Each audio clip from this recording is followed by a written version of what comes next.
It's the Full Force News Burst brought to you by GeneralsJoes with me, Diagnostic 80. Welcome to Cobra Island to hopefully return with a vinyl release via crowdfunding, and we have the man behind the music, Wordburglar, to tell us all about it. Now, picture the scene, August 2013, an album drops that hits the target like a full force live stream. The rap game fell silent as Berg exposed the violence of the world according to the new sovereign state of Cobra Island. All Joe fans rejoiced when they heard his voice discussing the organisation over 12 hot joints to find the points of troopers' lives. Tragic story of Snake Eyes, Destro selling weapons and Chuckles repping the spies. I got Hypercilio for that rap Viper video, but was more impressed by the biting venomous lyrical flow. Story so surprising, I was sent to that island, and now he sold more hot product than extensive enterprises. As the Star Vipers align, he returns another time to sell more heat than the Twins and Mars combined. The best rapper alive I know, no arguments, final, and now he's here to tell us more about his crowdfunding vinyl. Welcome to Full Force Island, Berg. What? Wait, what was that? Wait a second, hang on. I thought Chuckles already blew up the island. You just did it again, man. Wow. Oh, Christopher, Diagnostic 80, this is a pleasure. Thanks for having me back. Not at all, man. Wow. I hope you enjoyed that intro. Obviously you did. That was phenomenal. I'm not worthy. The rhymes are, it's crazy. You know, you got to get you're on the next record. There we go. It's taken a while, guys, but it's going to happen, I swear. It will happen. Oh, it's going to happen. Good things take time, like a watch repossessor, as somebody once said. Nice. Not to quote myself, but that's, what can I say? Go quote yourself. In my head. Go quote yourself is going to be my next insult that I'm going to use to everybody now. Mate, you have an amazing piece of news to share with the Joe fandom today. I'm going to give it away myself here by saying that you'll be crowdfunding a special vinyl release of Welcome to Cobra Island on this very day. Now, because obviously, let's get behind the scenes. We're filming this a long time before actually it comes out. But today is the day that it's come out. So imagine for a second that we are just really quick on the ball with this stuff, guys, and we record this stuff on the day, and I can edit this stuff at lightning speed. But anyway, before we get into the details of that, mate, let's transport ourselves back in time to when you decided to embark on this incredible album project in the first place. Welcome to Cobra Island. Welcome to Cobra Island, a violent asylum where the vilest reptiles you could find residing. Watch your step, never can tell who's hiding. An attractive destination for the non-law abiding. How did it come about? What made you do it? Take us through that time period for you as a Joe fan. Well, and you know, we were talking a little before we hit record here. Being a lifelong fan like yourself, it was always 2 years. 2 years of fan. So when Cobra Island dropped in 2013, this was a lifetime of built-up passion and fandom, highs and lows, heartbreaks, you know, just life building up. And G.I. Joe always being number one for me, right? As, you know, if we're going to talk, because we are fans, and I'm definitely a fan, a lifelong fan. And the album really started manifesting in my brain. I was thinking about that this morning. It was around 2009. And it was when I walked out of Rise of Cobra. And at the time, I was working at Silver Snail in Toronto, the comic book shop, Toronto, Ontario, Canada. Yeah. And we used to get movie premiere tickets all the time. And everyone at the shop knew me as the crazy guy who loved G.I. Joe. Yeah. Like, I was the one guy, I was the comics and G.I. Joe expert at this place. Yeah. So I loved comics, I loved G.I. Joe. But if you had a G.I. Joe question, people would send them to me. And I would help. We'd buy collections, everything. Yep. Just quickly, what you mentioned as you walked out of Rise of Cobra, what were your feelings as you walked out of Rise of Cobra? Just take me back to that point. Okay. Yeah, I know. I'm tending to ramble. So we're walking out of Rise of Cobra. Free passes, premiere night. Okay, nice. Toronto, the biggest theater, Scotiabank Theater, downtown Toronto. I'm there with all the regulars of Silver Snail, huge staff, all the media and industry people who were there. Yeah. I had gotten into the premiere, and everyone knew I was basically the number one G.I. Joe fan, possibly in that screening. I don't know. I don't want to make assumptions, but this is 2009, and my G.I. Joe flag was always flying. Totally. People knew, you know, they could come talk to me about Cobra. So instantly walking out of the theater, everybody's looking at me. Even when the credits started rolling, everybody's looking at me.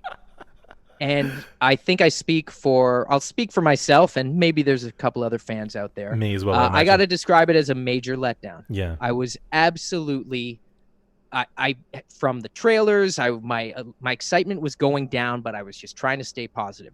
2009 was an exciting time for Joe. The 25th anniversary had happened in 2007. There was new life. The comics were coming out. Cobra came out that year by Mike Costa and Christopher McLeod, which is such a great comic series. There was a lot of renewed excitement. And what I think you and I were feeling, I mean, we were just based on what we were talking, like, this was a strange pocket of Joe. Like, 2007 kicked off a roller coaster 6 years, I would say, right up to 2013, where the brand was back alive. There was stuff cooking. And 2009, I walked out of that movie and everybody's looking at me and say, what did you think? What did you think? Oh, wow. And these people, half of them don't know G.I. Joe from the Wuzzles. Okay.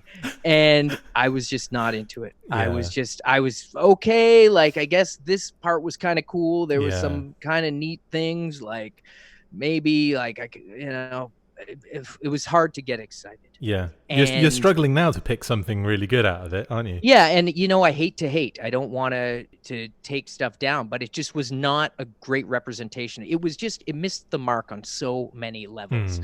And that really inspired me to just think, I just want to show these people why I like G.I. Joe. Brilliant. Yeah. And totally. why people... And especially rapping and touring around, I've always had G.I. Joe stuff in my music since I was the early 2000s, right?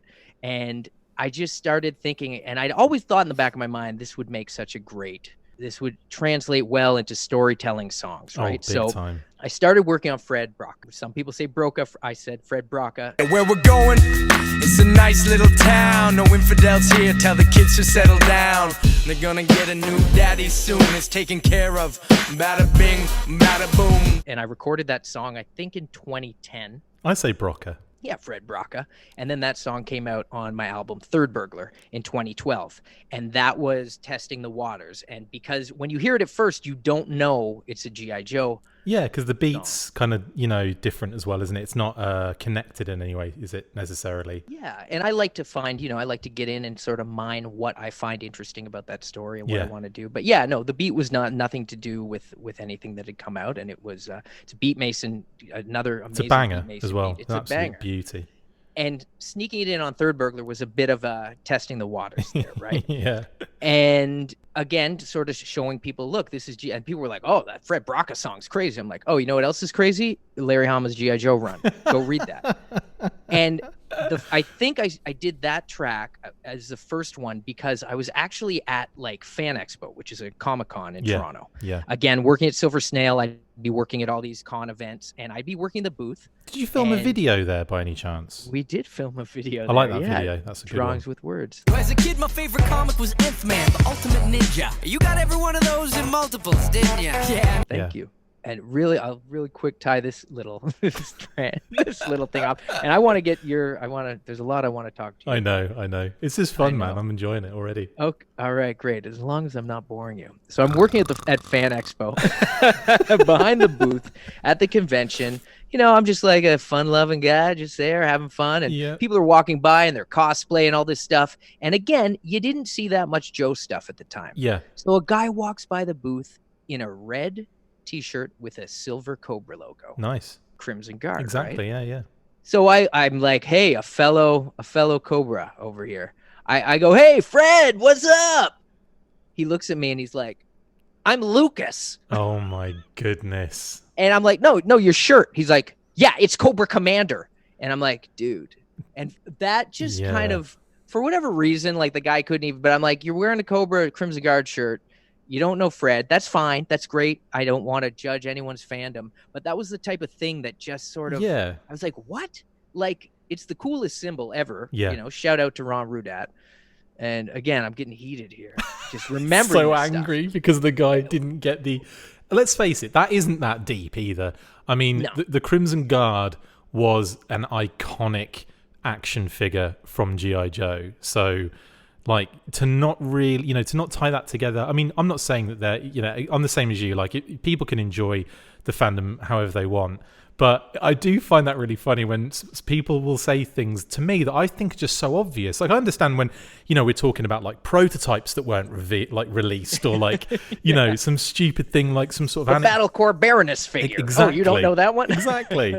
Like some sort of like anecdote that you heard from Kirk Bazigian 20 years ago or something. But like, I get that kind of thing that people don't understand. But when it's something as obvious and in your face as that, I do kind of think, really? I kind of think, like, some guy said the other day to me, they're like, who is this character? It was Outback. And I'm like, okay, he's pretty iconic. But anyway, carry on. Well, to us. And again, exactly. We're going to get deep. So listeners, thanks for bearing with us, because we're just scratching the surface right now. It's true. But this goes back. And again, I started thinking about all this before coming on the podcast. I'm like, well, why did this irk me so much? And just being a kid, being a Joe fan, first of all, when you're really young or whatever, it's great to have any toys. But some kids might be like, why do you like G.I. Joes? The Transformers are bigger, blah, blah, blah. Whatever. This is fine. Who cares? We're adults. But the comic book was so great. And I had an experience going to a comic shop with a comic book guy type person working behind the counter when I was just, I don't know what grade. I was pretty young. Yeah.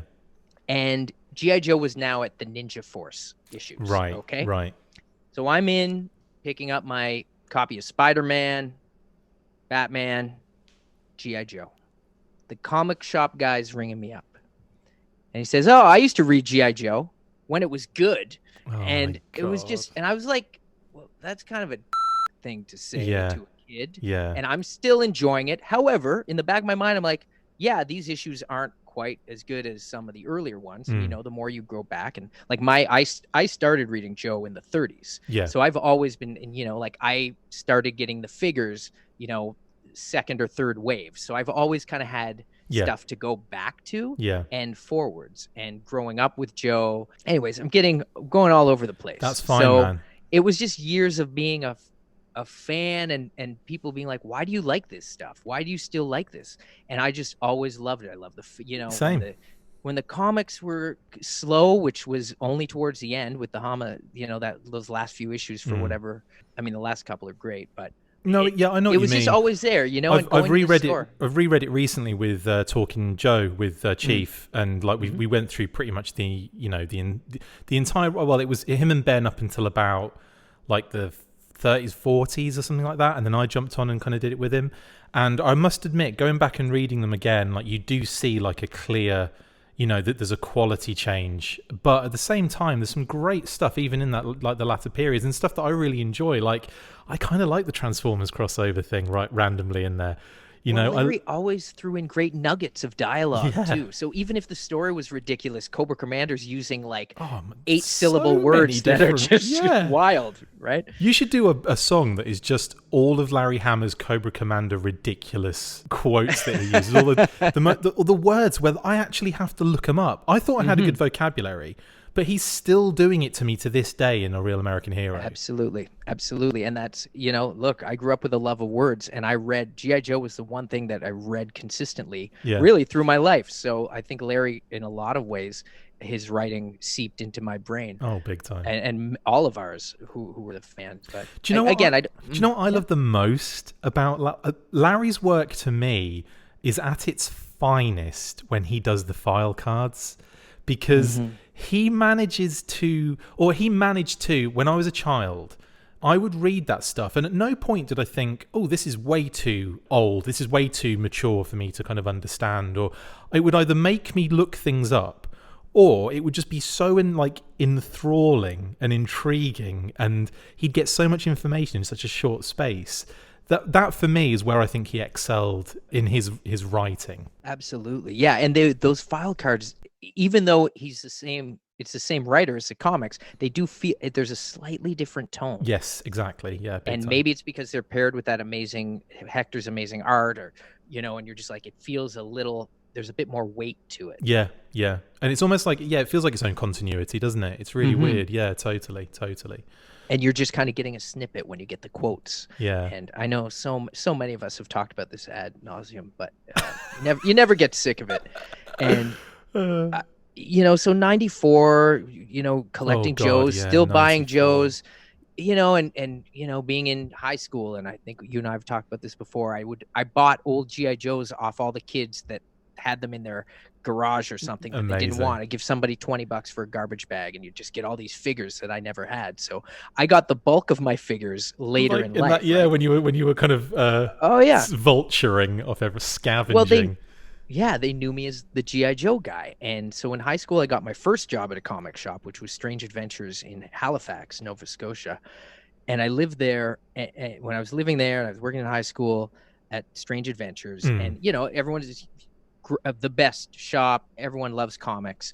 And people would always say, well, what's your favorite comic series of all time? G.I. Joe. What are you, crazy? G.I. Joe. And at this point, this was like 97. Yeah. G.I. Joe, that hasn't been around for years. What about Dark Knight Returns? What about Watchmen? Oh, yeah, it's great. Spider-Man, Kraven's Last Hunt. Love it. All that stuff, the best. But G.I. Joe, consistently, there's more issues. And like you're saying, I would say right up to 126 is for me the cutoff with Firefly's. Spoiler alert, Firefly's origin in 126. Yeah. But Destro Search and Destroy is great. There's a bad fill-in, but then prior to that, it's all gold, man, early. But I'm there, and I'd be saying, G.I. Joe, this is the one. And I always loved it. And then 97 to, 2006, that's the weird pocket of time with the early years of the internet. And this is what I want to talk to you about. Yeah, sure. What was happening with your fandom? Because I remember stuff like Quick Hit Theater, Yojo.com, of course. And these were the early things where you didn't know, I'd be reading a baseball card magazine and there'd be an ad for a toy store in the back, and I'd call them and they'd mail me a photocopied catalog of all their toys, and maybe there'd be a section of a small section of G.I. Joe. Well, and the 12-inch stuff was coming back. But there was a mishmash of misses with G.I. Joe Extreme, and Sergeant Savage didn't quite hit, and Dark Horse had a short-lived comic, and Bench Press comics. Yeah. Do you remember Bench Press? I do, We're going to do a series, and that never happened. So this was a strange wasteland for a Joe fan. It really was. I mean, when we were when I hit high school, which was in 92, that's when I actually had to stop collecting, because my mate, and I've told this story before on a different podcast, but a friend of mine, as we were going into one of the lessons, one of my first lessons as a new student at high school, there were these two girls that I was quite, I was into, Claire and Vicky. And they're going into the mobile in front of us. We were in these little mobile rooms. I think it was a music lesson actually, which is interesting. And as we're going in there, Matt Bales, I'm shouting you out, Matt, for doing this. No, I love him to death. But he literally, he kind of yelled at the top of his voice to Vicky and Claire specifically, hey, guess what? Chris still collects Action Force and G.I. Joe toys and all this kind of stuff. And I'm like, dude, and then obviously I was it was super embarrassing, because I didn't know how to deal with that kind of stuff as a 12-year-old kid. Exactly. I didn't know how to deal with that socially and emotionally and so on and so forth. So then at that point I'm right, I'm going to put a stop to this. And funnily enough, it got worse, because Claire and Vicky I've told my wife this recently, Claire and Vicky came round my house when I was maybe the first year, again, deep in that first year in high school. And they just randomly took a bike ride to my house. This is when you only knew from people's addresses where they lived. I don't even know how they found my house, but they biked the 20-odd miles it was, just randomly came round and came up, and my mum sent them up into my room because I was out at the time. And so they're in my room, and it's full of plastic dinosaurs. And I had a whole G.I. Joe all out on my windowsill, including a Sky Striker, which I regret to this day because it yellowed dramatically. But, and I was just mortified when I came back, and they're joking and taking the piss, and I'm like, oh my God, this is the worst. So at that point, I'm right, I'm kind of out now. And then I didn't get back, I missed out on the whole, I didn't miss out because I did go to a store in 93, 94 and picked up a couple of figures from a Starling's tiny little shop, and they had the Destro, the new Destro with the bigger kind of collar and the kind of missile launcher, the kind of disc missile launcher. Not the worst figure. Not the of worst that figure. Line. In fact, I picked him up because I was like, this is more the collar is way more Destro for me. So I'm like, they went full disco collar. Let's do it. So I picked him up. One of the Dukes where he sits on the on his missile launcher, the little seat, the red and tan deco one, and a couple of other guys. And I was General Flag was in there too. So I managed to get those towards the end of the line. He's a great figure, actually. Beautiful. That General Flag's a great figure. The vintage one is absolutely sensational, and loved it to death. And again, talking about the file cards, his one spoke to me because it was that aspect about being the son of the late General Flag. And, feeling that kind of that pressure of, being given, you feel like he's only got the general position because of his dad, in a sense. So, I love that aspect of it. So that was my getting out of Joe and coming back into it was in when I finished in I didn't really get back into it until Sigma 6, believe it or not. So wow. I missed that entire chunk of things going on where I was only in the periphery. And then when you mentioned the early 2000s where it was like Quick Kick Theatre, Justin Bell was doing Dio stories at the time. Yes, so Justin was the name that I kept seeing, and he was going into this next era. Yes. Justin was definitely, carrying the flag. He was a trailblazer, man. Yeah, absolutely. Shout out Justin for sure. I was loving those Dio stories. And when I told, because we're really good friends now. He's a member of the show, co-host, etc., etc. But we spoke about this ages ago, and I said to him once, dude, I remember when you did those Dio stories. It was so weird that.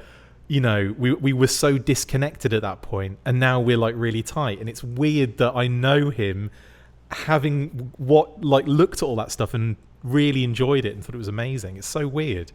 Kind of a similar thing with you, actually, because obviously when Welcome to Cobra Island was my introduction to you as an artist, and 1, I was jealous, 2, I was angry, but 3, I was in total awe because I've mentioned this to you as well in the past, and I've said it on the podcast. I was in the process of making an album, and it was Joe based, but it was going to be an Action Force album, and it was going to be I had stuff written, I had planned out, and I had all these beats ready, and then all of a sudden you drop the album, and I'm just like, son of a bit. And it wasn't that I kind of thought, well, I can still do mine, but at the same time, I listened to it, and I'm like, you know what, that is just the perfect G.I. Joe album. And then we used the music for the podcast anyway, so it was it's all good in the end. Well, I think the world would love a full force album from you for sure, and with the Canadian Action Force member Beaver and Backstop. Was it? Yeah, oh yeah, Beaver. Yeah. No, I mean, and that's I'm flattered, and also you're that's incredibly honest, and that's true. And I mean, that I think that happens all the time where we see something we're like, oh, I thought of that. I just saw a comic book solicited where I'm like, I had an idea for that comic, but someone came up with the same idea. But and there's been other G.I. Joe raps before me, and I'm sure there will be plenty more after. And I just wanted to do mine. This was how I thought. Yeah. This was me playing with my toys, and this is the stuff that I wanted to say, and how working it all together and combining the comics and the file cards and the cartoons and the movies even, and little subtleties here, and weaving it all together. So, but I love hearing these stories. So Sigma 6, was that 2003? Would have been. You see, the reason I got back into Sigma 6 is because I worked on a summer camp in New Jersey called Camp Loem. I was doing Camp America kind of every summer. So that started in 2002. And I think it was 2003 or 2004 when I actually got the figures. It might have been 2004. And I just started seeing I was like, oh, they've got snake eyes. I'll just collect the snake eyes ones. Because, doing that, it was you didn't get that much money for Camp America. But I transitioned to doing just their maintenance. We moved away from the counseling aspect because I kind of started to hate kids at that point. And ended up getting kind of more money and more freedom. And then, so in that time period, I would go to New York. We'd go to the Toys R Us in Times Square, and we would go on the Ferris wheel and enjoy the crap out of it. And then we'd go up to the G.I. Joe section, which was huge. It was this whole wall. There was a Jurassic Park corner. It had a big T-Rex.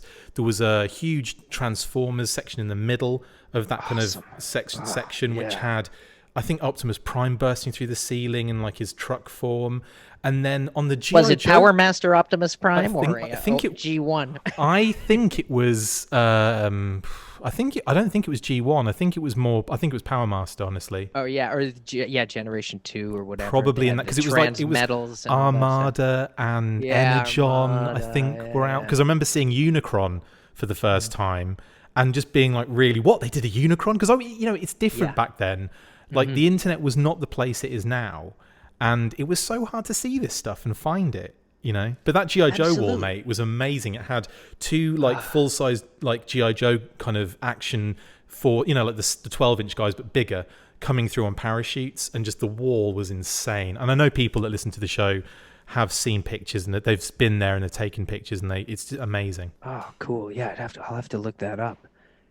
With Sigma 6, I mean, that just again was such a strange, like 97 to 2006 with, you look from Extreme to Sergeant Savage to Sigma 6, Valor versus Venom, Spy Troops. Didn't feel like there was a plan, did?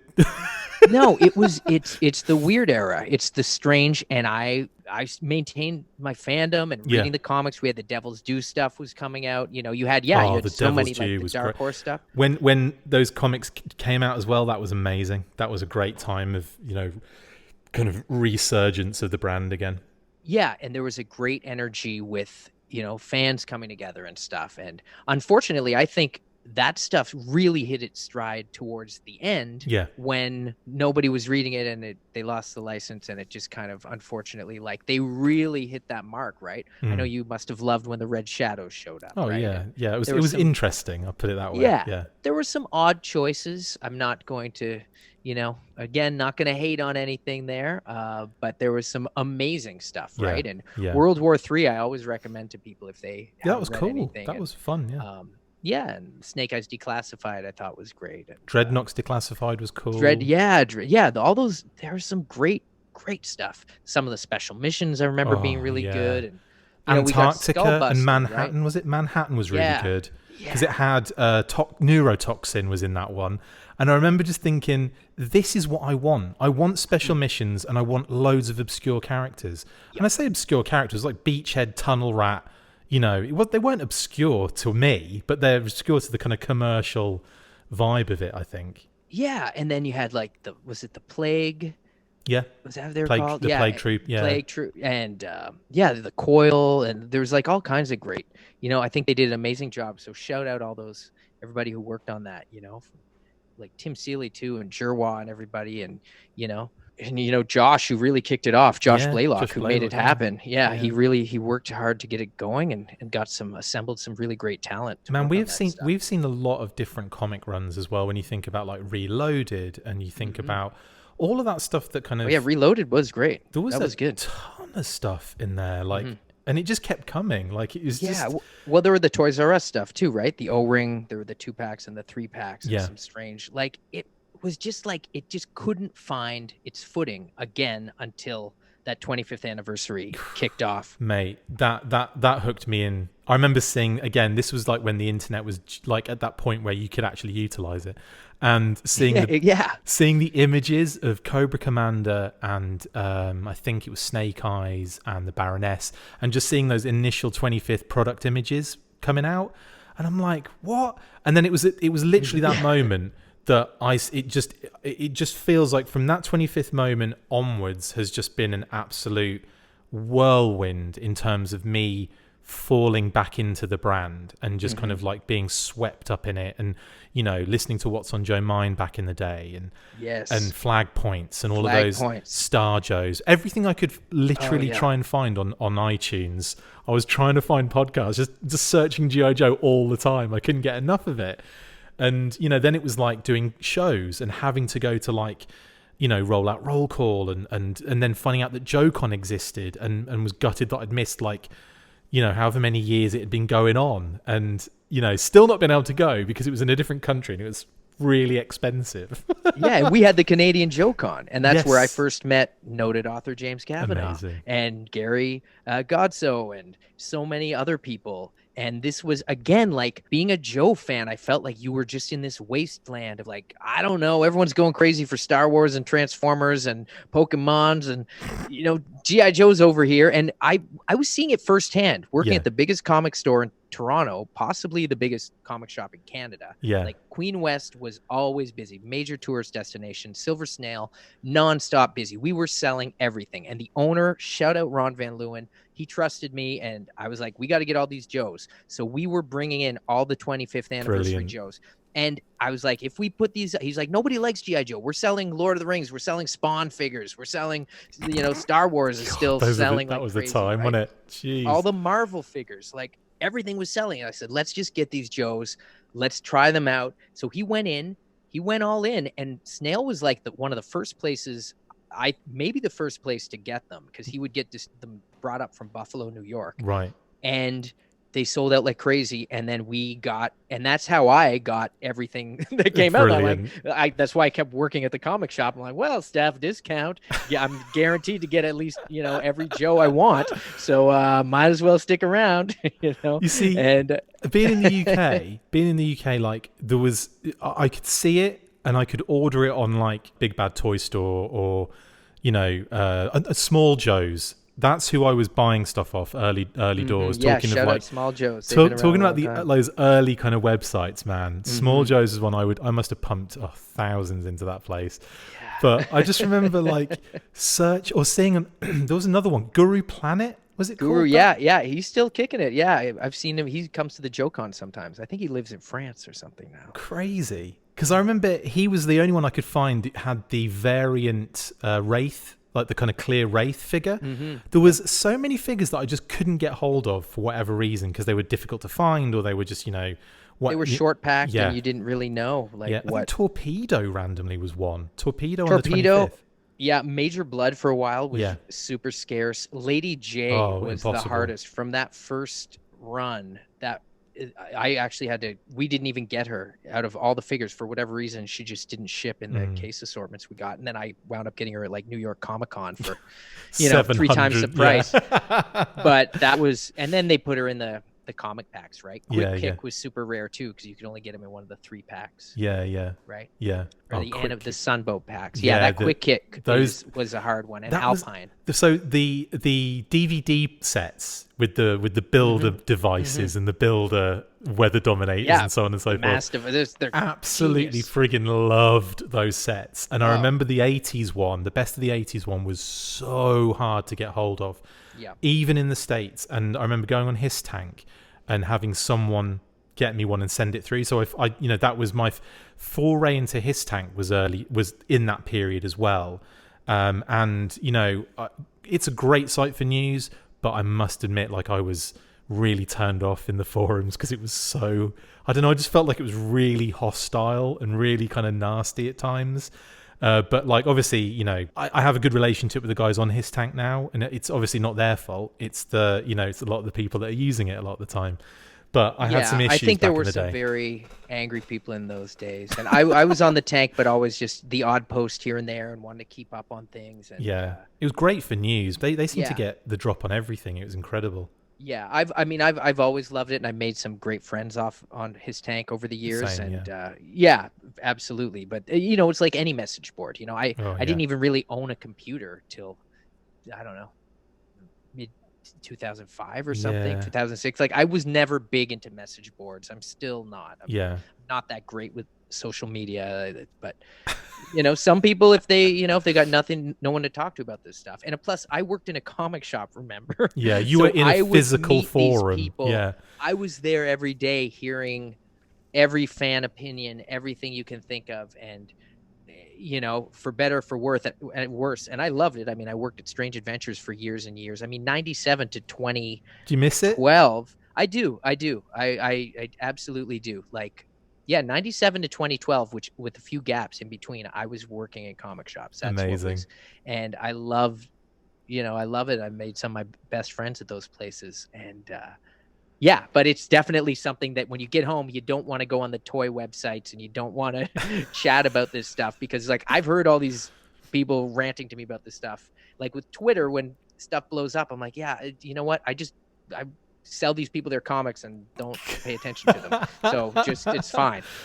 What I found quite interesting doing the news bursts and doing the full force thing is that it went from being a thing where I interacted with people online to putting stuff out and backing away from it as far as I possibly can.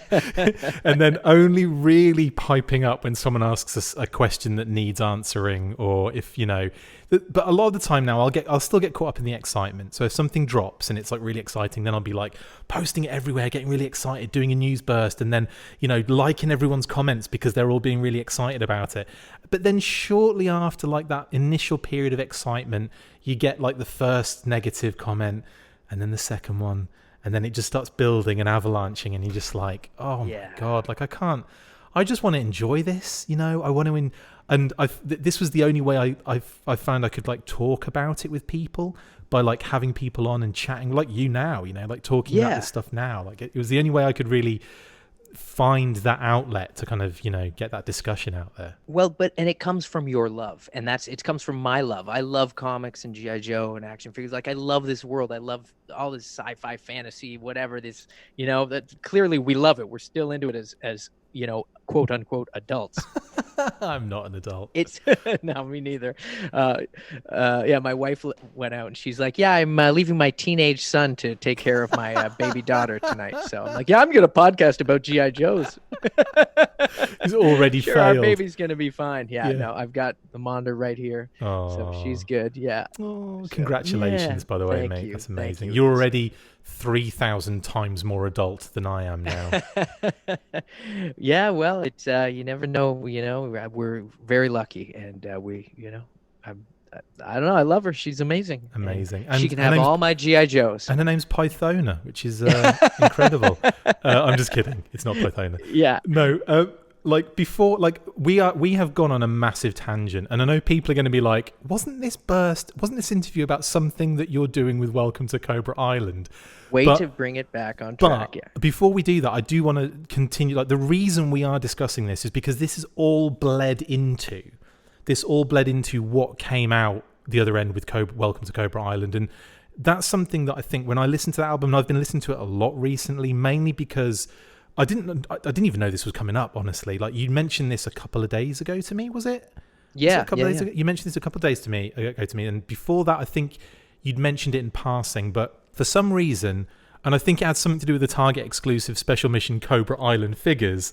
Yeah, I was interesting, like, isn't it? straight back into it. I'm like, I've got to listen to this again, and you know, you hear that first track, the Welcome to Cobra Island track, and it's the doom doom doom doom doom doom. Bix, that's my man Bix on the beat there. He crushed that one. The beat is unreal. I mean, the whole album is just pure win. Everyone, Beat Mason, Mr. E, NATO, Kills, Timbuktu, Last Touch, Ash, goosebumps. Everybody, Casuno. I mean, the whole squad. Peter, I mean, oh my, like, it's Civilian, Choke, Swamp Thing. Like, I start shouting people out, and like, I can't forget anyone. Can't stop. Rift. Yeah, it's just, it was a group effort, and what was amazing was everyone who I told about it was, when I was working on it, I'm like, hey, not sure if you'd be into them. Like, yeah, and they're like, if you are doing a G.I. Joe album, I'm in. Like, they all trusted me, and I worked intricately with every single collaborator on that record, and it's you know, that's how I like to work with all my albums, and I just approached it the same way as any of my albums, and this was obviously focused, and you know, everyone had to be a Joe fan who was involved. Absolutely. So I reached out to people who were into it. I noticed I didn't get a memo or an email or anything. Well, I didn't know you at the time. Like, mate, this is that is one of the things that really upset me. I was thinking the whole time, like, we're really close now, and I know that, like, you know, had that album been coming around at this period of time, or if we'd known each other back then, I just feel like, damn, man, I'd have been on that album, whether it had been a beat or it had been like 17 verses I'd forced myself on, like. Man, mate. I was living in another world. I mean, I think about that, and this is what you're saying. We were talking about everything leading up to this era, and I mean, I had been in between apartments. I was crashing on people's couches. I was underground rapper working at a comic book store, touring around. Like, it was just like a strange, it's like a movie. Yeah, was offline a lot of the time, but I was reading my Joe comics. I was, you know, keeping up immersed. with the figures. I was just immersed, and I was just always into it, and like hanging with my friends and talking. And over the years, like my best friends, that I met from the comic shops, and a lot of them were Joe fans. Yeah. But yeah, I didn't know you at the time, and that's the thing. I knew Gary Godso, I knew Justin Bell. I'm thinking, I'd met James Kavanaugh, I said, and a few other people within the community. But I think that's why it's great going through all this to let people know the stage. And then like Dave from Flag Points was so supportive of me early on. That was great, because you did his intro, didn't you, on his podcast? Coming at you like a mail away Cobra Commander, looking for Joe's, got you covered like Road Pigs got Savannah. Memories of Mara to Shanna O'Hara, 12-inch to the new sculpt era, paratroopers to laser sharpshooters and Mobags. You know you feel it like Zaman hitting Tomax. So throw back with your favorite Joe cast, cause life without flag points is like Mindbender with no bags. You know that. You're in the right joint. Yo, Joe, let's go clip some flag points. Yeah, and I was like, damn it. now I've got to do the intro. I've got to rap an intro just to kind of keep up with the Joneses. Man, I got so much love for Dave, and he really introduced me to so many great people. Joe Goldston, shout out Joe, who was doing the amazing stop motion videos, and I met Carson through him, and Dave, and of course Paul, Plastic Battles, Paul Pamphilone. Yes, Paul Pamphilone, yeah, and so many great people. But up to that point, like again, this pocket, 2006, 2007, like getting into that 25th anniversary, we go into the G.I. Joe movie, all this hype. 2009, it comes out and it lands like a, it was just like a wet fart. Yeah, wet fart. It was. I'm sorry, and I've gone back and tried to watch it, but then I'm like, why? I'd rather watch one of the other Rees. The last. Like, Retaliation, Retaliation is better, but there's Renegades, right? Yeah, Resolute. And then there's Resolute, and you even, when you mentioned, G.I. Joe, not Resurgence, the Devil's Due one, we're talking about it. The other Reloaded, right? There's so many Rees in the G.I. Joe. They love the R, don't they? Mm-hmm. Rise of Cobra, Reloaded, Retaliation. It's weird to the point of like, now it's Snake Eyes G.I. Joe Origins. They're like, let's forget the R's. It's not working for us. Well, Roadblock's already got 2 figures. Is he the first? Him and Snake Eyes are the only to have 2 figures in the new 6-inch line. Oh, no. Cobra Commander's got 3. Oh, yeah, that's Destro's got 2. Baroness got Serpent Taco 2. Supreme or something. Yeah. What is? I love the fact that he definitely sounds like an order at a fast food restaurant. Like I call him the Snake Supreme with cheese. That's what I call him. I think it's just brilliant. The best name ever. Oh man, Snake Supreme. I mean, that is so Burger King. I love it. Or Taco Bell in that. Yeah. It's every now and then Jeez. Stuff is just a little off, right? Like just the naming, and then when stuff hits, you're like, this is perfect. This is they got it right. Thank you. And so. Anyways, welcome to Cobra Island. I don't know. It's this record I made, and now we want to put it on vinyl. There we go. See you later, guys. And yeah. No, it's definitely. I mean, I don't want us to stray off. Oh no, mate. Who cares? Like, no one listens to the show anyway. No one actually gives a crap. Well, the album itself, I mean, we've discussed it a little bit. Obviously, that intro, like I said, I'm covered in goosebumps just thinking about it. There are some absolute bangers on this album. You got loads of people involved in it. Code name Roadblock, first class sergeant. But Uncle Caleb and my Aunt Sarah just call me Marvin. Cobra's infantry and the pilots just call me Hardest. The big dog with a big dog that starts barking. And now you want to release it on vinyl. And obviously we all know in the music industry, I say that I'm in the music industry, I was in the music industry a long period of time, in the music education industry. And basically, you just know how expensive vinyl production is, manufacture is. Now, that's something you've managed to overcome at this point, and this is why you're doing the crowdfunding scenario, right? Yes. So, obviously, I love vinyl. Working in music, vinyl is to me the ultimate way to, respect an album. If you love, I have to have my favorite albums on vinyl. If you're into vinyl, my parents had records. I love records. Artwork. So I have never put any of my full-length albums out on vinyl. I've released vinyl singles. If we can get this funded, this will be the first of my full-length albums, which I have 7 full-lengths, working on the 8th right now. This will be the first one to achieve full album on vinyl. Amazing. And that's because this is the one that people ask me the most about getting on vinyl. And I'm proud of all my albums. I love them all. I love Cobra Island so much. And this, it's 7 years, and I can't believe it's been 7 years. And God, has it really been that long? Yeah. Jeez. Yeah, 2013. So, and yes, vinyl it's very expensive. So Bandcamp are partnering with artists right now to offer vinyl campaigns if you can hit a certain minimum. And essentially we need to, if we can hit this certain minimum of, I think it's about 250 albums. Wow. Bandcamp will manufacture it. So I was like, well, let's try this. So I've been talking with them. I've been talking with people, and I think we can hopefully hit this. So we've got 30 days to make it real, and trying to keep it as affordable as possible. And there's incentives for people to if they want to get a little extra bonus and stuff. We're looking at a few different things, like handwritten lyrics. I don't know if anyone would be interested in that. Nice. I will handwrite the lyrics to you, your favorite Wordburglar song, and I'll personalize them to you. And that's just a nice little bonus. We've got some digital comics, some of the comics I've made, fantastic. Snake Horse Pizza and The Last Paper Route. Guys, The Last Paper Out is brilliant, by the way. I read it in you sent me the issues. I was really, thank you so much. They're so much fun. And I really enjoyed it, guys. You'll love that. If you want to jump on any of the kind of stretches or the incentives or whatever option it is, I suggest doing it on that, because the Last Paper Out was fantastic. Thank you. Yeah, and then the test pressing, there's going to be 3 test pressings that are very limited. So if anybody wants those, we're going to be offering those up as well. Cool. For a higher tier. That's like a vinyl prototype, right? Yeah. So the test pressing, they send them in advance so you can approve the sound quality and everything, but Fantastic. They're limited. And if you're a vinyl collector, that's definitely something that people go after. So I don't know. I mean, this could be the only chance that this will ever be on vinyl.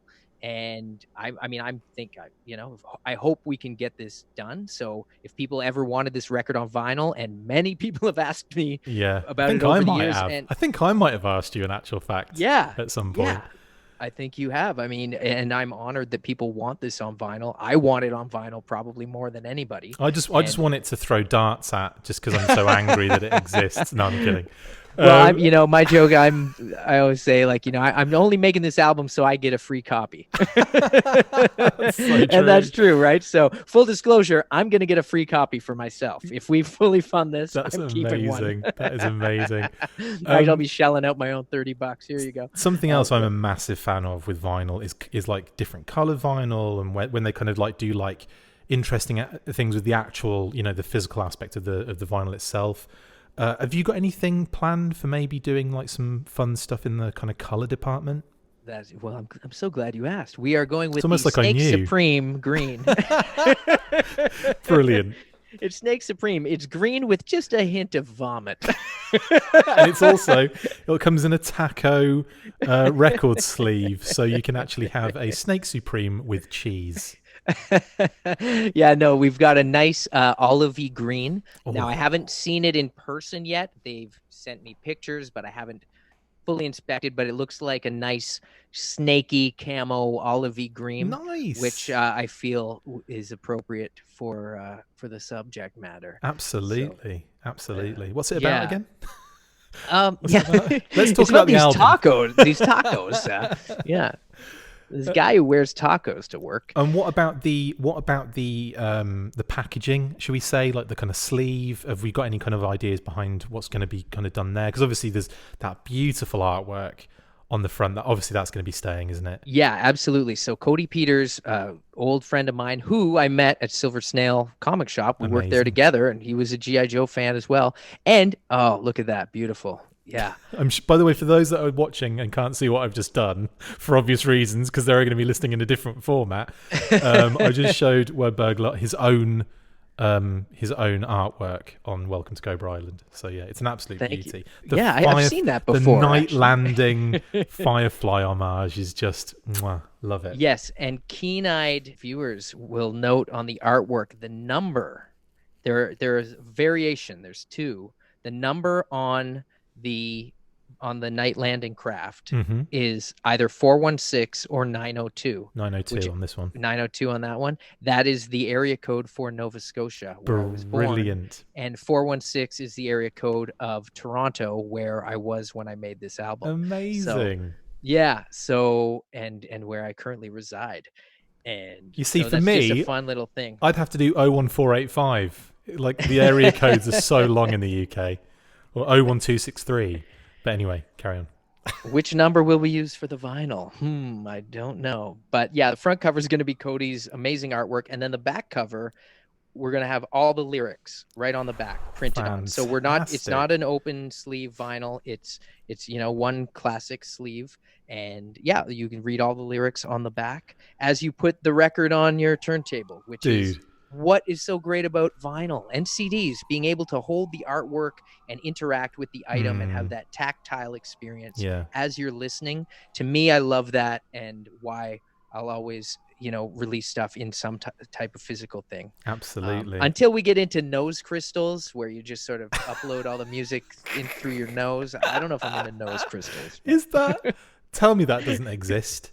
I think one time I was like, maybe smoke the wrong cigarette. Oh, I see. Yeah, this was your idea. Imagine when in the future you can watch movies with nose crystals. We're going to have ear USBs, you know it.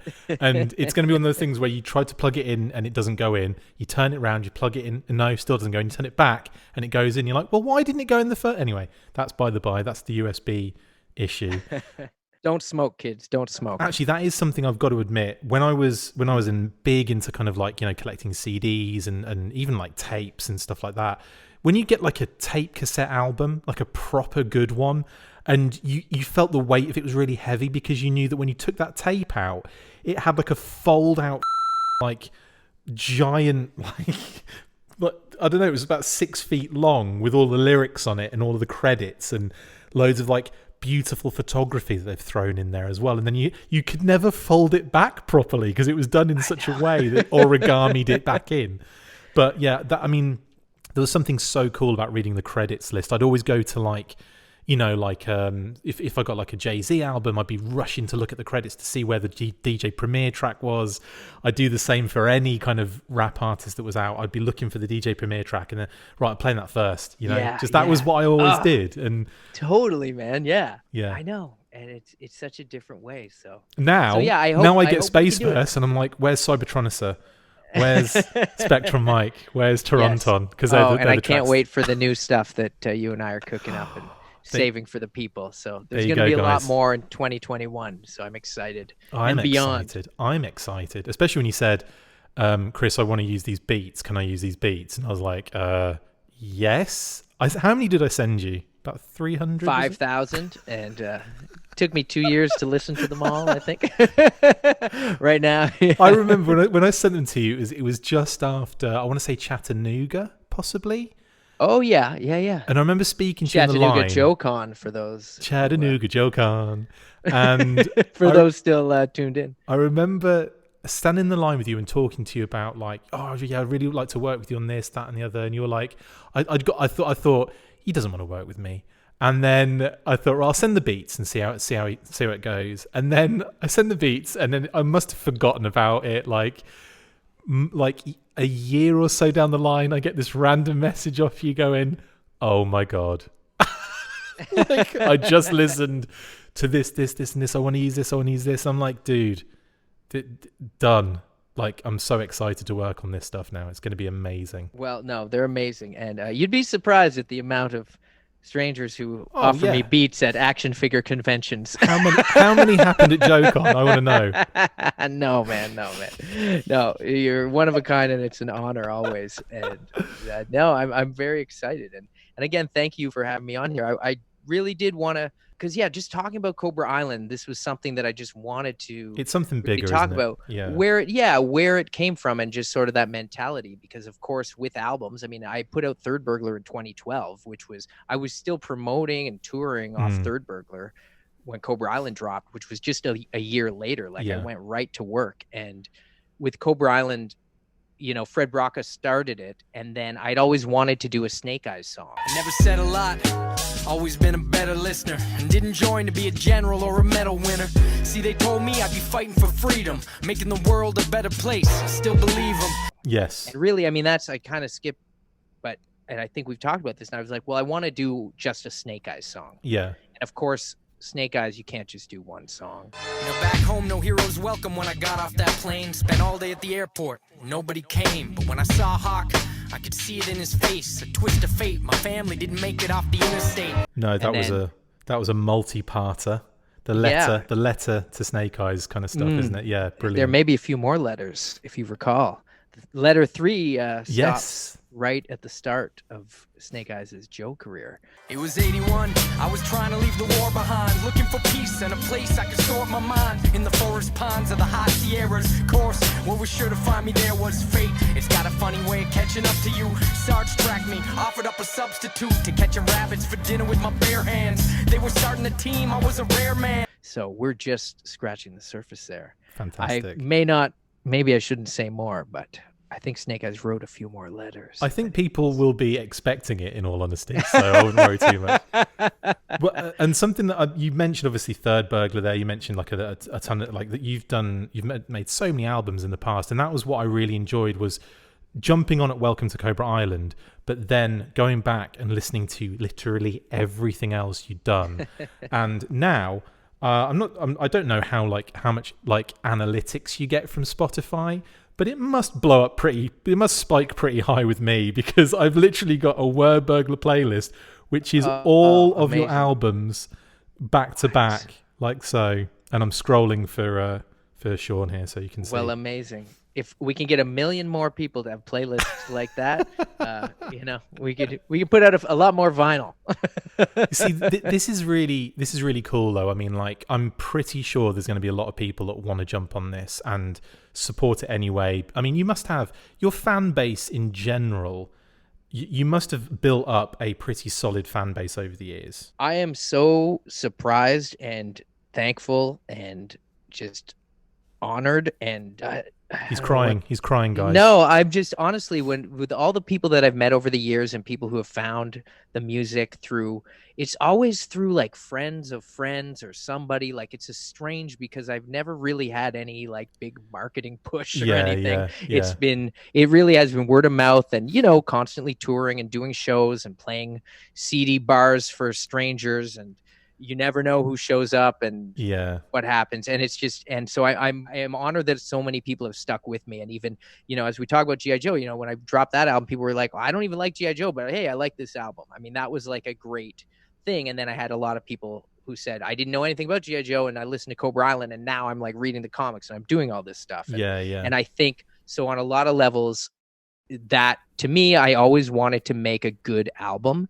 and I wanted to make an album I wanted, and I wanted to be true to the source material, and tell it in my own way and make it mine, because I wasn't hired by anyone to do it or anything. I mean, in a lot of ways it could just be seen as like, oh, this is just free promotion for this stuff, but it really is a tribute to all those writers and creators who worked on the brand over the years, and designers and sculptors and artists and everybody.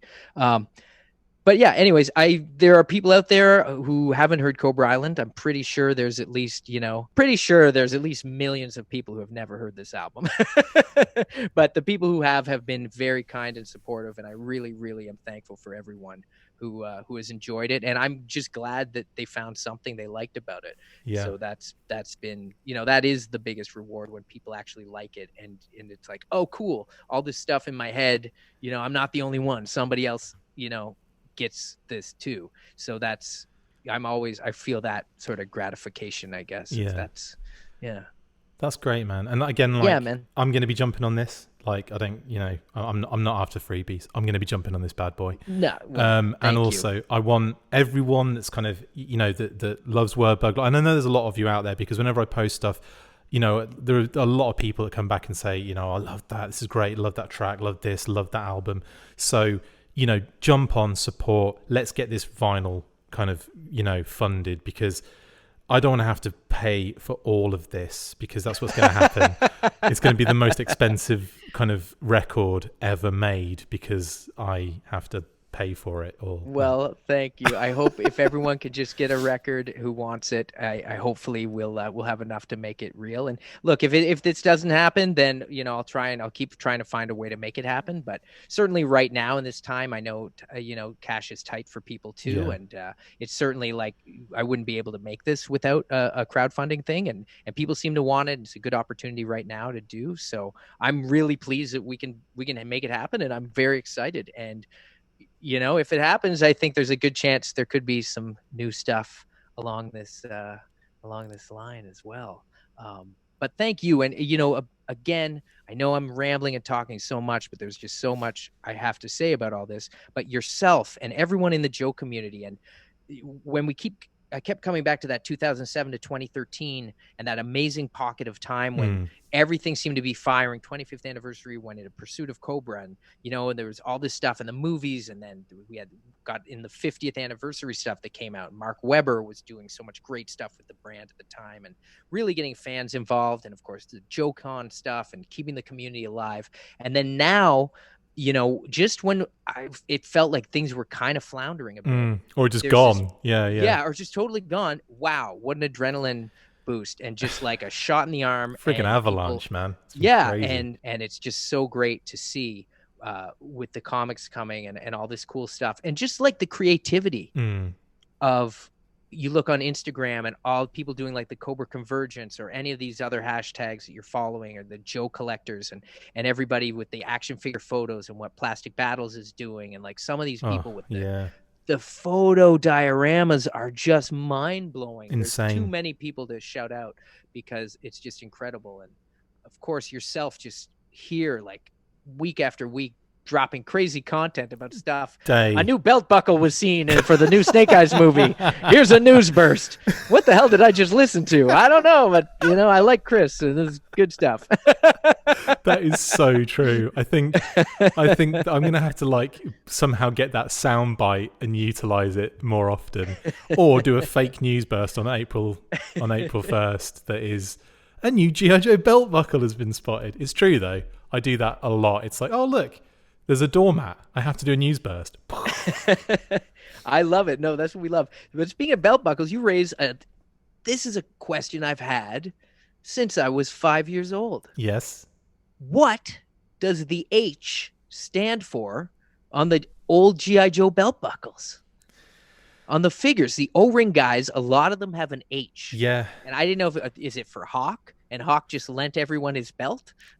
Or maybe it's just that's the belt buckle design.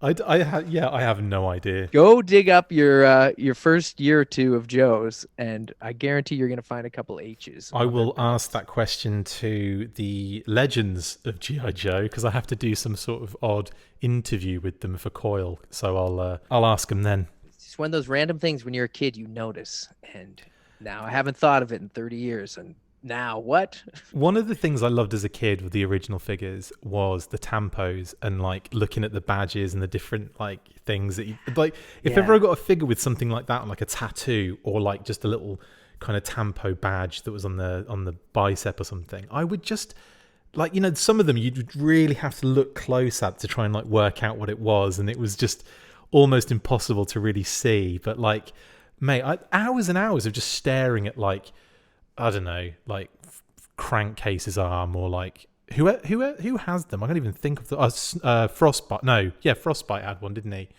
And, just a unique little logo. Yeah, and all those little kind of little things like that. And the Crimson Guard. Speaking of Crimson Guard, they had that amazing little the attention to detail again. I mean, that's why we're still talking about it all. Exactly. And but Okay. Well, thank you. And thank you to all the listeners who stuck it out for this whole thing. So, I'm feeling 2020 and onwards. I mean, I wish everyone all the best, but obviously I think for us as Joe fans and collectors, there's a lot of exciting stuff, and hopefully they can rein it in and find what's going to last. Well, I cannot wait to get involved with this amazing project.